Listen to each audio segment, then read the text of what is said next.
എല്ലാവർക്കും നമസ്കാരം. കഴിഞ്ഞ 14-ാം തീയതി രാത്രി പ്രൊവിഷണൽ ആൻസർ കീ വന്നു. നമ്മളൊക്കെ പരീക്ഷയുടെ ഉത്തരങ്ങൾ നോക്കി.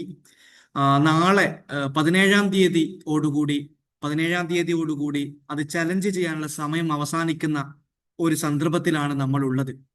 അപ്പോൾ ഈ ഒരു സമയത്ത് നമ്മൾ പ്രധാനമായും നോക്കാനും അന്വേഷിക്കുകയും ചെയ്യുന്ന ഒരു കാര്യം ചലഞ്ച് ചെയ്യേണ്ട എന്തെങ്കിലും ചോദ്യങ്ങൾ നമുക്കുണ്ടോ എന്നുള്ളതാണ്. കാരണം നെറ്റ് പരീക്ഷയെ സംബന്ധിച്ചിടത്തോളം ഒരു മാർക്ക് പോലും വളരെ പ്രധാനമാണ്. നമ്മുടെ നെറ്റ് JRF ഒക്കെ തീരുമാനിക്കുന്നതിൽ നിർണായകമാണ്. അതുകൊണ്ട് ചലഞ്ച് ചെയ്തുകൊണ്ട് ഏതെങ്കിലും ഇത്രയെങ്കിലും മാർക്ക് നമുക്ക് കൂട്ടാൻ സാധിക്കുമോ എന്നുള്ള ഒരു അന്വേഷണത്തിന്റെ സമയത്താണ് നമ്മളൊക്കെ നിൽക്കുന്നത്.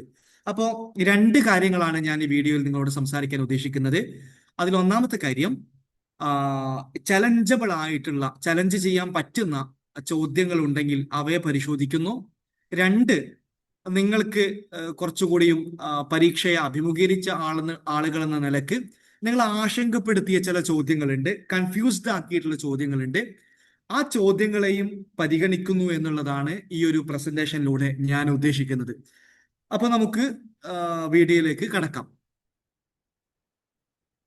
ഇത്തവണ ചോദിച്ച ചോദ്യങ്ങളിൽ ഏറ്റവും നമുക്ക് ചലഞ്ച് ചെയ്യാൻ നിലവിൽ നോക്കിയതിൽ വെച്ച് കണ്ട ഒരു ചോദ്യമാണ് ഞാൻ ആദ്യം ഇവിടെ കൊടുത്തിട്ടുള്ളത്.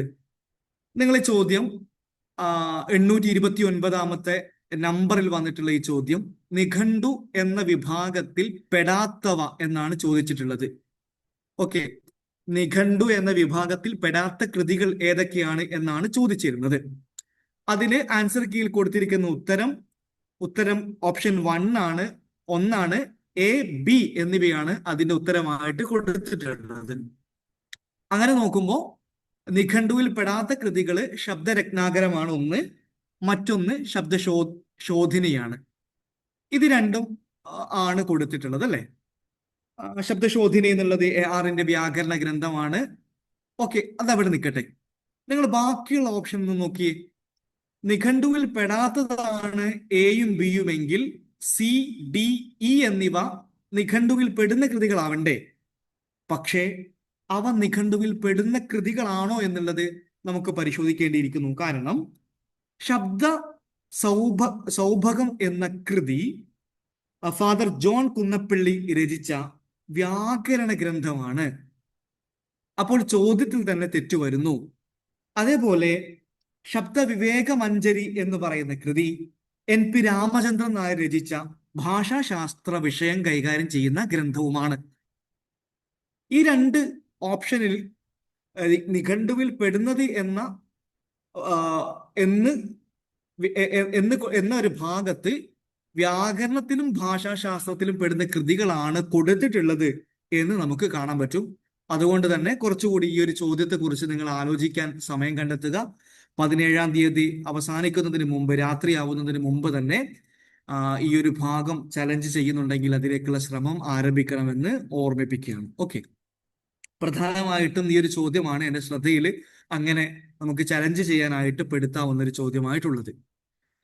അടുത്ത ഒരു ചോദ്യം, ഇത് കുറച്ചുകൂടി നമ്മെ ആശങ്കപ്പെടുത്തിയ ചിലരൊക്കെ, ഞാൻ ഈ ചോദ്യങ്ങൾ സെലക്ട് ചെയ്തിട്ടുള്ളത് പരീക്ഷ എഴുതിയ വിദ്യാർത്ഥികളോട് അവരെങ്ങനെ പരീക്ഷ എഴുതിയ സമയത്തും പിന്നീട് നോക്കുന്ന സമയത്തും ഒക്കെ അവർക്ക് ആശങ്ക കൊടുത്തിട്ടുള്ള ചോദ്യങ്ങൾ എന്ന അർത്ഥത്തിലാണ് ഞാൻ അതിനെ തെരഞ്ഞെടുത്തിട്ടുള്ളത്. ഓക്കെ, അതില് 777-ാമത്തെ ചോദ്യമായിട്ട് വന്നിട്ടുള്ള ഈ ഒരു ചോദ്യം, താഴെ കൊടുത്തിരിക്കുന്നവയിൽ കേസരി ബാലകൃഷ്ണ പിള്ളയുടെ ആദ്യ കൃതി ഏത് എന്നാണ് ചോദ്യം. ഓക്കെ, താഴെ കൊടുത്തിരിക്കുന്നവയിൽ കേസരി ബാലകൃഷ്ണ പിള്ളയുടെ ആദ്യ കൃതി ഏത് എന്നുള്ളതാണ് ചോദ്യം. അപ്പോ കൂടുതൽ പേര് ഉത്തരം കൊടുത്തിട്ടുള്ള ഒരു ഉത്തരം നവലോകമാണ്. മറ്റു ചിലർ രൂപമഞ്ജരി എന്നും കൊടുത്തിട്ടുണ്ട്. സ്വതവേ ആരും അങ്ങനെ കണ്ടിട്ടില്ലാത്ത, ഞാൻ ചോദിച്ചവരൊന്നും കൊടുത്തിട്ടില്ലാത്ത ഒരു ഉത്തരമാണ് ശരി ഉത്തരമായിട്ട് വന്നിട്ടുള്ളത്. അത് ഓപ്ഷൻ 3 ആണ്, 3 തിരുവിതാംകൂർ ചരിത്രം എന്ന പേരിലുള്ള ഒരു കൃതിയാണ് കേസരിയുടെ ആദ്യ കൃതിയായിട്ട് കൊടുത്തിട്ടുള്ളത്. പക്ഷെ ഇതില് കൺഫ്യൂസ്ഡ് ആവാൻ കാരണമുണ്ട് കേട്ടോ.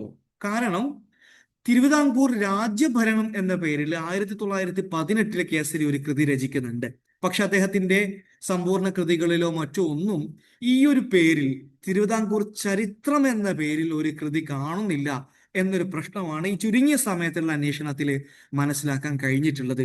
അതുകൊണ്ട് കൂടിയാണ് അതൊന്ന് ആശയക്കുഴപ്പത്തിലേക്ക് എത്തിച്ചൊരു ചോദ്യമായിട്ട് നിൽക്കുന്നത്. ഞാൻ നേരത്തെ പറഞ്ഞ 1918 തിരുവിതാംകൂർ രാജ്യഭരണം എന്ന പേരിൽ കേസരി ഒരു കൃതി രചിച്ചിട്ടുണ്ട്. അതാണ് ഉദ്ദേശിക്കുന്നതെങ്കിൽ ഈ ഒരു ഓപ്ഷൻ ശരി തന്നെയാണ്. ആ വിദ്യാവിലാസം പ്രസിദ്ധീകരണശാലയാണ് തിരുവനന്തപുരത്ത് വെച്ചിട്ട് ആ ഒരു കൃതി പ്രസിദ്ധീകരിച്ചിട്ടുണ്ടായിരുന്നത്. ഇനി അങ്ങനെയല്ല എങ്കിൽ യഥാർത്ഥത്തിൽ ഉത്തരമായി വരേണ്ടത് നവലോകം ആയിരുന്നു. ഓക്കെ, ഇതാണ് ഈ ഒരു ക്വസ്റ്റ്യന്റെ ഭാഗമായി നമ്മൾ മനസ്സിലാക്കേണ്ടത്. ഇനി അടുത്തൊരു ചോദ്യം, കുലശേഖര ആഴ്വാർ രചിച്ച ഭക്തിപ്രബന്ധം ഏതാണ്? ഇത് ചില കുട്ടികളെയൊക്കെ കൺഫ്യൂസ്ഡ് ആക്കിയിട്ടുണ്ട്, ആശങ്കയിലാക്കിയിട്ടുണ്ട് എന്ന് പറഞ്ഞിട്ടുണ്ടായിരുന്നു. എന്തുകൊണ്ടാണ് ഇതിലൊരു ആശങ്ക വരാനുള്ള കാരണം? ഇതിൽ ആശങ്കപ്പെടുത്തുന്ന കാരണം, ഒന്ന്, മുകുന്ദമാലയാണ് ഉത്തരമായിട്ട് വന്നിട്ടുള്ളത്. ഈ മുകുന്ദമാലയും അതുപോലെ പെരുമാൾ തിരുമൊഴി തിരുമൊഴി എന്ന കൃതിയും രചിച്ചിട്ടുള്ളത് കുലശേഖര ആഴ്വാർ തന്നെയാണ്. പക്ഷേ മുകുന്ദമാല എന്തുകൊണ്ട് ഉത്തരമാകുന്നു എന്ന് ചോദിച്ചാൽ, കുലശേഖര ആഴ്വാർ രചിച്ച കൃതി എന്ന് മാത്രം നമ്മൾ നോക്കിയാൽ പോരാ, അദ്ദേഹം രചിച്ച ഭക്തിപ്രബന്ധം ഏത് എന്നുള്ളത് പ്രത്യേകം നമ്മൾ നോട്ട് ചെയ്താലാണ് മുകുന്ദമാല എന്നുള്ള ഉത്തരത്തിലേക്ക് എത്താൻ കഴിയുക. അപ്പോ ആ ഒരു ശ്രദ്ധയില്ലാത്തവർ ചിലപ്പോൾ തെറ്റിച്ചിട്ട് കൊടുത്തിട്ടുണ്ടാവാം, പെരുമാൾ തിരുമൊഴി എന്ന് കൊടുത്തിട്ടുണ്ടാവാം, അല്ലെങ്കിൽ ഇതിൽ ഏതാണ് എന്ന് സംശയിച്ചിട്ടുണ്ടാവാം. അത് നമുക്ക് കുറച്ചുകൂടി വ്യക്തതയോടെ ആ ഭാഗം പഠിക്കാത്തത് കൊണ്ടാണ്. ഇതാണ് അടുത്ത ചോദ്യമായിട്ട് പറയാനുള്ളത്. ഇനി നമുക്ക് അടുത്ത മറ്റൊരു ചോദ്യം പരിശോധിക്കാം. ആ ചോദ്യം, യാത്രാ വിവരണങ്ങളെ കാലമനുസരിച്ച് ക്രമീകരിക്കുക എന്നുള്ളതാണ് ഈ ചോദ്യം. യാത്രാ വിവരണങ്ങളെ കാലമനുസരിച്ച് ക്രമീകരിക്കുക. ഇതിൽ എന്താണ് സംശയമുള്ളത്?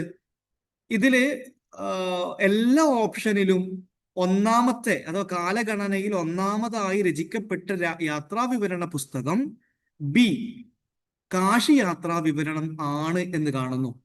അപ്പൊ കുട്ടികളൊക്കെ സംശയിച്ച ഒരു പ്രശ്നം എന്താന്ന് ചോദിച്ചു കഴിഞ്ഞാല്, കാശി യാത്ര എന്നുള്ളത് കാശി യാത്രാ വിവരണം എന്ന് തന്നെയാണോ അവർ ഉദ്ദേശിച്ചിട്ടുള്ളത്? വേറെ എന്തെങ്കിലും അങ്ങനെ ഗ്രന്ഥം ഉണ്ടോ? അവർ പഠിച്ചെടുത്തോളം പാച്ചുമൂത്തതിന്റെ കാശിയാത്ര വർണ്ണനം എന്നുള്ള കൃതിയാണുള്ളത്. അങ്ങനെയെങ്കിൽ ശരിയാണ്, കാശിയാത്ര വർണ്ണനമാണ് എങ്കിൽ. പക്ഷെ കാശിയാത്ര വിവരണം എന്നുള്ള കൃതി ഏതാണ് എന്നുള്ള ആശങ്കയാണ് പല കുട്ടികളെയും കൺഫ്യൂസ്ഡ് ആക്കിയിട്ടുള്ളത് എന്ന് കാണാൻ പറ്റും. അപ്പോൾ ഇതും നിങ്ങളുടെ അന്വേഷണങ്ങളിൽ എടുത്ത് പരിശോധിക്കാവുന്ന ഒരു കാര്യമായിട്ട് ഞാൻ വിട്ടുതരികയാണ്. ഇനി അടുത്തൊരു ചോദ്യം. ഈ ചോദ്യം വലിയൊരു പ്രശ്നമൊന്നുമില്ല, എന്നാലും ചിലരെയൊക്കെ ആശങ്കപ്പെടുത്തിയിട്ടുണ്ട്, കൺഫ്യൂസ്ഡ് ആക്കിയിട്ടുണ്ട്. ചോദ്യം ഇത്രയാണ്, 775-ാമത്തെ ചോദ്യമായിട്ട് വന്നിട്ടുള്ളത്, ആശാന്റെ ദുരവസ്ഥയെ അഞ്ചടി കവിത എന്ന് വിശേഷിപ്പിച്ചത് ആര് എന്നുള്ളതായിരുന്നു ചോദ്യം. അഞ്ചടി കവിത എന്ന് ആശാന്റെ ദുരവസ്ഥയെ വിശേഷിപ്പിച്ചത് ആര് എന്ന് ചോദിച്ചു. ഇതിന്റെ ഉത്തരം ലീലാവതി ടീച്ചറാണ്. പക്ഷെ ചിലർക്കൊക്കെ സംശയം ജനിപ്പിച്ചൊരു കാര്യം, PSCയുടെയും മറ്റുമൊക്കെ ചോദ്യങ്ങൾ കൊടുക്കുന്ന സമയത്ത് ആശാന്റെ ദുരവസ്ഥയെ അങ്ങാടി കവിത എന്ന് വിശേഷിപ്പിച്ചിട്ടുണ്ട് ലീലാവതി ടീച്ചർ എന്ന രീതിയിൽ ചില ഭാഗങ്ങളിലൊക്കെ കാണുന്നുണ്ട്. അപ്പൊ അങ്ങാടി കവിതയാണോ അഞ്ചടി കവിതയാണോ എന്നുള്ള കൺഫ്യൂഷൻ കുട്ടികൾക്ക് ഉണ്ടായിട്ടുണ്ട്. അതാണ് ഇതിൽ കൺഫ്യൂഷൻ വരുത്തിയിട്ടുള്ള ഒരു ഘടകം എന്ന് പറയുന്നത്. ഇനി നമുക്ക് 5-ാമത്തെ ചോദ്യത്തിലേക്ക് കടക്കാം. 5-ാമത്തെ ചോദ്യത്തില് ശബ്ദാലങ്കാരം അല്ലാത്തവ ഏത് എന്നുള്ളതാണ് ചോദ്യം. ചോദ്യം കൃത്യമാണ്, ശബ്ദാലങ്കാരങ്ങൾ ഏത് എന്നല്ല ചോദ്യം, ശബ്ദാലങ്കാരങ്ങൾ അല്ലാത്തത് ഏത് എന്നുള്ളതാണ് ചോദ്യം. അപ്പൊ ഉത്തരം കൊടുത്തിട്ടുള്ളത് CDE എന്നിവയാണ്. അഥവാ ഉല്ലേഖം, ദീപകം, ദൃഷ്ടാന്തം എന്നിവയാണ് ശബ്ദാലങ്കാരം അല്ലാത്തവ. അപ്പോ ശബ്ദാലങ്കാരം അല്ലാത്തവ എന്ന് പറഞ്ഞാൽ അർത്ഥാലങ്കാരമാണ് എന്നാണ് അതിന്റെ മറുവശം. ഭാഷാഭൂഷണത്തില് 2 വിധത്തില് അലങ്കാരങ്ങളെ തിരിക്കുന്നുണ്ട്, ശബ്ദാലങ്കാരവും അർത്ഥാലങ്കാരവും. അതിനെ പഠിക്കുന്ന സമയത്ത് അർത്ഥാലങ്കാരങ്ങളെ തട്ടിച്ചു നോക്കുമ്പോൾ ശബ്ദാലങ്കാരുടെ എണ്ണം തന്നെ സ്വതവേ കുറവാണ് എന്ന് കാണാൻ പറ്റും. വളരെ കുറച്ചേ ശബ്ദാലങ്കാരങ്ങൾ ഉള്ളൂ എന്ന്.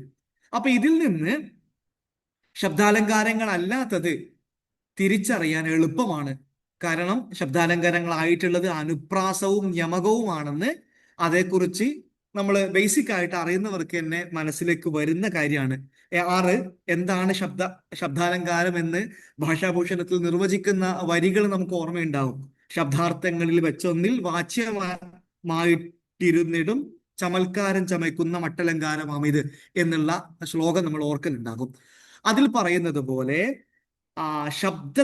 ശബ്ദാർത്ഥങ്ങളിൽ വെച്ച് വാച്യമായിട്ടും വ്യംഗ്യമായിട്ടും ഒക്കെ വരുന്നതാണ് ശബ്ദാലങ്കാരങ്ങൾ എന്ന് പറയുന്നത്. അതിൽ അനുപ്രാസം എന്നുള്ളത് പലതരം പ്രാസങ്ങളെ നമ്മൾ പഠിച്ചിട്ടുണ്ട്. അതുമായി ബന്ധപ്പെട്ടാണ് അനുപ്രാസം എന്നുള്ള ശബ്ദാലങ്കാരം വരുന്നത്. യമകം എന്ന് പറയുന്നതിനെ തീർച്ചയായിട്ടും യമകം എന്ന് പറയുന്നത് ഒരേ വാക്ക് തന്നെ വീണ്ടും വീണ്ടും വരികളിൽ ആവർത്തിച്ചു വരുന്നതിനാണ് യമകം എന്ന് പറയുന്നത്. അത് കൃത്യമായിട്ട് ഡയറക്റ്റ് ആയിട്ട് തന്നെ അലങ്കാരവുമായിട്ട് ബന്ധപ്പെട്ട് നിൽക്കുന്നതാണ്. ബാക്കി 3 ഉല്ലേഖവും ദീപകവും ദൃഷ്ടാന്തവും ഒക്കെ അർത്ഥാലങ്കാരങ്ങളിൽ പെടുന്നതാണ് എന്നും നമ്മൾ അറിയേണ്ടതുണ്ട്. ഒന്നിനെ തന്നെ വ്യത്യസ്തമായി പല നിലക്ക് പല അർത്ഥങ്ങളിൽ കാണുന്നതിനെയാണ് ഉല്ലേഖം എന്ന് പറയുക. ഉല്ലേഖം ഏതിലാണ് പെടുക എന്നുള്ള കൺഫ്യൂഷനിൽ ചിലരൊക്കെ തെറ്റിച്ചിട്ടുണ്ട് എന്ന് പറഞ്ഞതുകൊണ്ടാണ് ഈ ഭാഗം ഞാൻ ഇങ്ങനെ വിശദീകരിച്ചിട്ടുള്ളത്. ഓക്കെ, ഇതാണ് ആ ഒരു ഭാഗത്ത് പറയാനുള്ളത്. പിന്നെ സംശയം തോന്നാനിടയുള്ള ഒരു കാര്യമായിട്ട് കുട്ടികൾ പറഞ്ഞിട്ടുള്ളത് 10 രാജാക്കന്മാരുടെ ക്രമം എന്നുള്ളതാണ്. ഈ രാജാക്കന്മാരുടെ ക്രമം ഈ ഒരു ഓർഡറിൽ നമുക്ക് എഴുതാൻ പറ്റണമെങ്കിൽ സംഘകാല രാജാക്കന്മാരുടെ കാലഘട്ടം ആരാദ്യം വന്നു, പിന്നീട് അയാൾക്ക് വന്നു എന്നുള്ളൊരു ക്രമം നമ്മൾ കൃത്യമായിട്ട് പഠിച്ചിരിക്കണം. ഡിഗ്രിക്കടക്കം സംസ്കാര പഠനത്തിന്റെ ഭാഗമായിട്ട് നമ്മൾ പഠിക്കുന്നതാണ്. അത് അത്രയോളം കൺഫ്യൂസ്ഡ് ആണ് എന്ന് നമ്മൾ കരുതേണ്ടതും ഇല്ല. മറ്റൊരു പ്രധാനപ്പെട്ട ചോദ്യമായിട്ട് വന്നിട്ടുള്ളത് ഘടനാവാദാനന്തര സൈദ്ധാന്തികർ ആര് എന്നുള്ളതാണ്. ഘടനാവാദ സൈദ്ധാന്തികരല്ല, ഘടനാവാദാനന്തര സൈദ്ധാന്തികർ ആര് എന്നുള്ളതാണ് ചോദ്യം. അതിൽ എയും സിയുമാണ് ഉത്തരമായിട്ട് വന്നിട്ടുള്ളത്. നമുക്കറിയുന്നത് പോലെ ജോനാഥൻ കുള്ളർ അദ്ദേഹം പോസ്റ്റ് സ്ട്രക്ചറലിസത്തിന്റെ അതേപോലെ ഡീകൺസ്ട്രക്ഷനിസത്തിന്റെയും ഒക്കെ മേഖലകളിൽ പ്രവർത്തിച്ച അമേരിക്കൻ നിരൂപകനാണ്. ഓൺ ഡീകൺസ്ട്രക്ഷൻ എന്ന് അദ്ദേഹത്തിന്റെ പ്രസിദ്ധമായ കൃതിയാണ്. അദ്ദേഹമാണ് ഒന്നാമത്തെ ഉത്തരമായിട്ട് വരുന്നത്. അപ്പോ എ ആണ് ഒന്നാമത്തത്. പിന്നെ സി ആണ് അടുത്തത്, റൊളാം ബർത്ത് എന്ന് പറയുന്നത്. റൊളാം ബർത്ത് ആദ്യകാലത്ത് ഘടനാവാദത്തിൽ നിന്നിരുന്ന ചിന്തകനായിരുന്നു. പിന്നീട് അദ്ദേഹം പോസ്റ്റ് സ്ട്രക്ചറലിസത്തിലേക്ക് മാറിയിട്ടുള്ള ചിന്തകനാണ്. അദ്ദേഹമാണ് ഡെത്ത് ഓഫ് ദ ഓദർ എന്ന് പറയുന്ന പ്രസിദ്ധമായ പ്രബന്ധം, ഘടനാവാദാനന്തര ചിന്തയിൽ നാഴികക്കല്ലായിട്ട് കരുതപ്പെടുന്ന പ്രബന്ധം രചിച്ചിട്ടുള്ളത് റൊളാം ബർത്ത് ആണ്. അക്കാര്യം നമ്മൾ ഓർക്കുക. ബാക്കിയുള്ള നിരൂപകരെ പരിശോധിക്കുമ്പോൾ ബെൻ ജോൺസൺ ആണെങ്കിൽ അദ്ദേഹം ഇംഗ്ലീഷ് നവോത്ഥാന കാലത്ത് അഥവാ റിനൈൻസസിന്റെ പീരീഡിൽ ജീവിച്ചിരുന്ന നാടകകൃത്തും കവിയുമാണ്. അദ്ദേഹം ക്ലാസിസിസത്തെയാണ് പ്രതിനിധാനം ചെയ്യുന്നത്, അല്ലാതെ ഘടനാവാദാനന്തര ചിന്തകരുടെ കാലത്തൊന്നും ജീവിച്ച ആളല്ല ബെൻ ജോൺസൺ എന്ന് കാണാൻ പറ്റും. അതേപോലെ ഓസ്കാർ വൈൽഡിനെ ഒട്ടും നമുക്ക് ആശയക്കുഴപ്പത്തിലേക്ക് പോകേണ്ട ഒരാളല്ല. അദ്ദേഹം ഈസ്തറ്റിസം എന്ന് പറയുന്ന സൗന്ദര്യവാദം എന്നൊക്കെ പറയുന്ന മുന്നേ ഉണ്ടായിരുന്ന 19ാം നൂറ്റാണ്ടിൽ ഉണ്ടായിരുന്ന പ്രശസ്തമായ ഒരു സിദ്ധാന്തത്തിന്റെ ഭാഗമായി കലയ്ക്ക് വേണ്ടി ആർട്ട് ഫോർ ആർട്സ് സിക്ക് എന്ന് പറയുന്ന വാദങ്ങളൊക്കെ മുന്നോട്ട് വെച്ച ചിന്തകനാണ് ഓസ്കാർ വൈൽഡ് എന്ന് പറയുന്നത്. അടുത്ത ആള് ഡോക്ടർ വാൾട്ടർ പേറ്റർ ആണ്. വാൾട്ടർ പേറ്ററും അതേപോലെ സൗന്ദര്യവാദത്തിന്റെ വക്താവായിരുന്നു. വിക്ടോറിയ കാലഘട്ടത്തിലെ പ്രബന്ധകാരൻ, നിരൂപകനുമായിട്ടാണ് അദ്ദേഹം അറിയപ്പെടുന്നത്. അപ്പോൾ സംശയമായിട്ട് ചിലരൊക്കെ പറഞ്ഞതുകൊണ്ടാണ് ഈ ഒരു ചോദ്യവും ഞാൻ ഇവിടെ വിശകലനം ചെയ്തത്. അതിൽ പ്രത്യേകിച്ച് സംശയിക്കേണ്ട വകയൊന്നും ഇല്ല എന്ന് കാണാൻ പറ്റും. അപ്പൊ ഇത്രയാണ് പ്രധാനമായിട്ടൊന്ന് കടന്നു പോയിട്ടുള്ളത്. അതിൽ കാര്യകാരണം എന്നുള്ള ചോദ്യം ഒരുപാട് വന്നിട്ടുണ്ട്. ആ ചോദ്യങ്ങൾ പരിശോധിച്ചപ്പോൾ സാധാരണ പഠിച്ചു പോയവർക്കൊന്നും വലിയ പ്രയാസമില്ലാതെ ശരി ഉത്തരം കൊടുത്തിട്ടുള്ള ചോദ്യങ്ങൾ തന്നെയാണ് വന്നിട്ടുള്ളത്. അതുകൊണ്ടാണ് അവയൊന്നും ഇവിടെ വിശകലനം ചെയ്യാതിരുന്നത്. വേറെയും ചോദ്യങ്ങളുണ്ട്. ഈ ഒരു സന്ദർഭത്തിൽ ഞാൻ ആദ്യം പറഞ്ഞ വ്യാകരണ ഗ്രന്ഥങ്ങൾ, നിഘണ്ടുക്കളുമായി ബന്ധപ്പെട്ട ചോദ്യത്തിൽ ഒന്നുകൂടി നിങ്ങൾ ഇരുന്ന് ആലോചിക്കുക. നാളെ 17-ാം തീയതി രാത്രിക്കുള്ളിൽ ചലഞ്ച് ചെയ്യാനുള്ള ഓപ്ഷൻ നമുക്കുണ്ട്. അതിനുള്ളിൽ ആ ഒരു തീരുമാനത്തിലേക്ക് എത്താൻ കഴിയുകയാണെങ്കിൽ നമുക്കത് സാധിക്കും. അപ്പോൾ ഇനിയുള്ള സമയത്ത് അതിനുവേണ്ടി കൂടി നിങ്ങൾ ശ്രദ്ധയോടെ ഈ കാര്യങ്ങൾ ശ്രദ്ധിക്കുകയും കൈകാര്യം ചെയ്യണമെന്ന് ഓർമ്മിപ്പിച്ചുകൊണ്ട് നിർത്തുന്നു. നന്ദി, നമസ്കാരം.